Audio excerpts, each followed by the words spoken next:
योगी आदित्यनाथ द्वारा बहुत अच्छा कार्य किया जा रहा है। बुलडोजर से थोड़ा कुछ गलतियां जरूर हो रही थी, आवश्यक था। अरे ये न्यायालय जो फैसले आज हमको दे रहे हैं, कायरों की तरह जीवन जीते थे। उन माफियाओं के जब केस उनके न्यायालयों में जाते थे तो अपना ट्रांसफर करा के चले जाते थे या पेशियों पर पेशियां देते चले जाते थे, कोई फैसला ही नहीं देते थे। अनेकों जज अपना कहीं ना कहीं दूसरी जगह स्थानांतरण करवा लेते थे। वो आतंकवादी मानसिकता के लोग, अपराधी लोग जो सीना तान के चलते थे, लोगों को डराते थे, जब जहां जो चाहते थे वहां कब्जा कर लेते थे जमीनों को, माफिया थे, न मालूम कितने लोगों की हत्याएं करा रहे थे, और हमारे राजनेता बनकर के जाते थे, लोकसभा में बैठते थे, सांसदों में बैठते थे, विधानसभाओं में बैठते थे। कब तक नपुंसक बनकर के जीवन जियोगे? आवाज उठानी ही पड़ेगी। प्रगति सत्ता मदद कर रही है। मैंने कहा था मेरी कड़ियों की ही वो कड़ियां हैं जो अनेकों क्षेत्रों में कार्य कर रही हैं। योगी आदित्यनाथ द्वारा बहुत अच्छे कार्य किए जा रहे हैं, उनके कार्यों की सराहना भी करना चाहिए।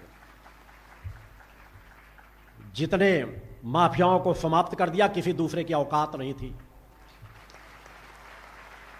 कुछ गलत घरों में बुलडोजर चल गए हो, मैं भी मानता हूं कि इतना कोई अपराध करता है तो ऐसा नहीं कि कोई गरीब हो तो उसके घर में अगर कोई बहन बेटियां गरीबी से रह रही तो उसका घर गिरा दिया जाए, मगर माफियाओं को बगैर नाजायज तरीके से कब्जा किए 100, 10, 10, 20, 20, 25, 25 मकान बनाए हुए, बड़े बड़े भूखंड कब्जा किए हुए हैं, उनके मकानों को तो ध्वस्त किया ही जाना चाहिए।